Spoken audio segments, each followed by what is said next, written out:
ആം ആദ്മി പാർട്ടിയുടെ ജില്ലാ പ്രസിഡന്റ് ശ്രീ ജോയി തോമസ് ആനന്ദോട് ക്ഷണിക്കുന്നു.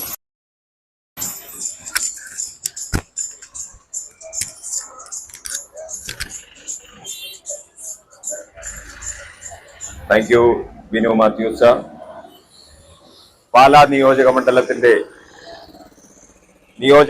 പ്രസിഡന്റ് ശ്രീ ജേക്കബ് തോപ്പിൽ, അതുപോലെ കോട്ടയം ജില്ലയുടെ വൈസ് പ്രസിഡന്റ് റോയ് വെള്ളരിങ്ങാട്ട്, ഈ രാഷ്ട്രീയ സന്ദേശയാത്രയുടെ നവരാഷ്ട്രീയ സന്ദേശയാത്രയുടെ ക്യാപ്റ്റനായിരിക്കുന്ന ശ്രീ രാജു താന്നിക്കൽ, ബഹുമാനപ്പെട്ട സന്നദ്ധ സേവകരെ, നാട്ടുകാരെ, സത്യത്തിൽ പുതിയ രാഷ്ട്രീയ സന്ദേശം എന്താണ് എന്ന് എല്ലാവരും മനസ്സിലാക്കുന്നതിന് വേണ്ടിയാണ് ഈ യാത്ര സംഘടിപ്പിച്ചിരിക്കുന്നത്.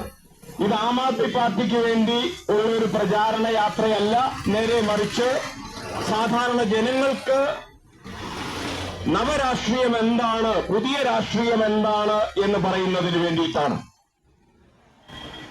ഒന്ന് ഓർക്കുക, ഇന്നത്തെ സംസ്ഥാന കേന്ദ്ര സർക്കാരുകൾ നമ്മുടെ നാട്ടിൽ എന്തു തരം രാഷ്ട്രീയമാണ് പ്രയോഗിക്കുന്നത്? രാഷ്ട്രീയം എന്ന് പറഞ്ഞാൽ രാഷ്ട്രത്തെ സംബന്ധിക്കുന്നതാണ്. നമ്മുടെ രാഷ്ട്രം എങ്ങനെയായിരിക്കണം എന്ന് കേന്ദ്ര ഗവൺമെന്റ് ഭരിക്കുന്ന BJPയുടെ ഒരു രാഷ്ട്രീയം നമ്മുടെ മുന്നിലേക്ക് ഉണർന്നുണർന്ന് മുന്നിലേക്ക് വന്നുകൊണ്ടിരിക്കുകയാണ്. അതുപോലെ തന്നെ അറ്റ് ദ സെയിം ടൈം അതുപോലെ തന്നെ വളർന്നു വരികയാണ് കേരളത്തിലെ ഇടതുപക്ഷ രാഷ്ട്രീയവും. ഈ രണ്ട് രാഷ്ട്രീയങ്ങളെ കുറിച്ചും ഞാനൊരു സംസാരം നടത്തിയതിനു ശേഷം പെട്ടെന്ന് തന്നെ ഈ രാഷ്ട്രീയ സന്ദേശയാത്ര ഫ്ലാഗ് ഓഫ് ചെയ്യുന്നതാണ്. നമ്മുടെ കേന്ദ്രത്തിന്റെ BJP സർക്കാർ നമ്മുടെ ഇടയിലേക്ക് നൽകി വരുന്ന രാഷ്ട്രീയ സന്ദേശം വർഗീയതയുടെ രാഷ്ട്രീയ സന്ദേശമാണ്. പൗരന്മാരെ മതത്തിന്റെ പേരിൽ തട്ടുതട്ടാക്കുന്നതിന് വേണ്ടി മതത്തിന് കൂടുതൽ പ്രാധാന്യം നൽകിക്കൊണ്ട് സാധാരണ മനുഷ്യനെ വേർതിരിച്ച് വർഗങ്ങളായി, ജാതികളായി വേർതിരിച്ച് നൽകുന്ന ഒരു രാഷ്ട്രീയ വിശ്വാസമാണ് അവരുടേതെന്ന് അവരുടെ ആദർശങ്ങളും അവരുടെ വാക്കുകളും കേൾക്കുമ്പോൾ നമുക്ക് മനസ്സിലാകും. മാത്രമല്ല, അവർ ഇത്തവണ കൂട്ടുപിടിച്ചിരിക്കുന്നത് വെറും മതവർഗീയവാദികളെ മാത്രമല്ല, കോർപ്പറേറ്റ് ഉടമകളെയുമാണ്. ശ്രദ്ധിച്ചു നോക്കുക, നമ്മുടെ ജീവിതം ദുസ്സഹമായിരിക്കുന്നതിന്റെ കാരണത്തിൽ ഒന്നാമത്തെ കാരണം പെട്രോളിന്റെ വില വർധനയാണ്.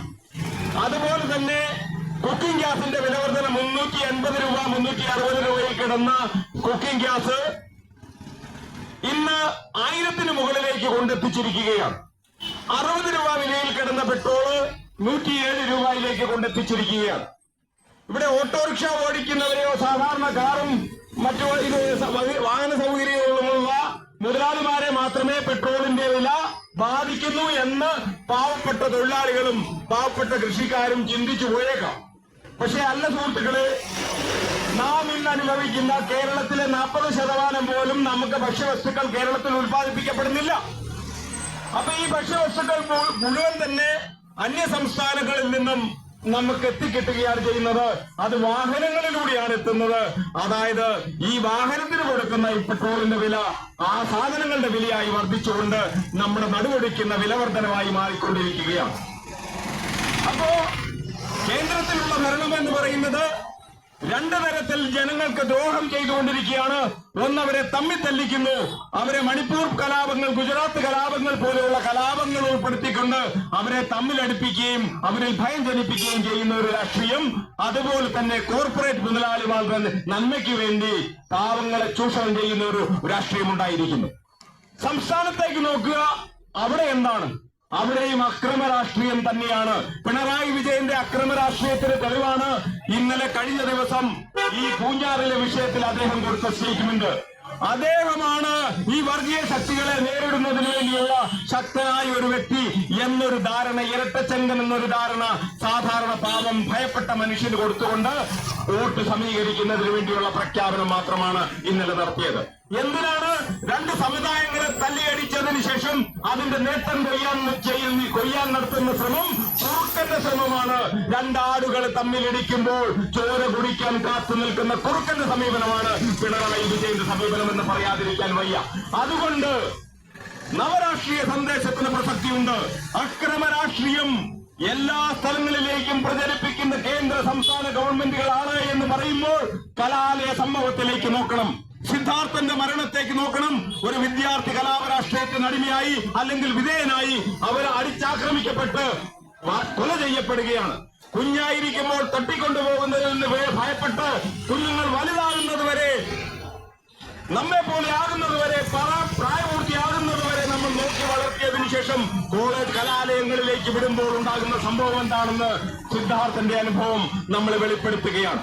അക്രമ രാഷ്ട്രീയം SFI ഒള്ളി ക്യാമ്പസ് എന്ന സമീപനത്തോടുകൂടി തന്നെ കമ്മ്യൂണിസ്റ്റ് പാർട്ടി സപ്പോർട്ട് ചെയ്യുന്നത് കൊണ്ട് മാത്രമാണ് SFI ഇതുപോലുള്ള കുറ്റകൃത്യങ്ങൾ ചെയ്യുന്നത്.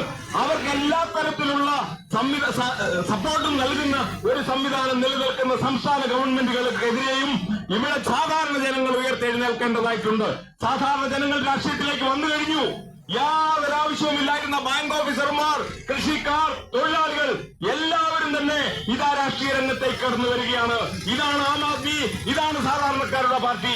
അവരുടെ രാഷ്ട്രീയം എന്താണെന്ന് വിശദീകരിക്കുന്നതിന് വേണ്ടി ഈ സന്ദേശയാത്ര പാലായുടെ നിയോജക മണ്ഡലം ലെവലിലൂടെ നടത്തുന്നതിന് വേണ്ടി ഞാൻ അവരെ ഇതിനുവേണ്ടി ഉദ്ഘാടനം ചെയ്തതായി പ്രഖ്യാപിച്ചുകൊണ്ട് എന്റെ വാക്കുകൾ ഉപസംഹരിക്കുന്നു. നിങ്ങൾക്ക് എന്റെ നമസ്കാരം.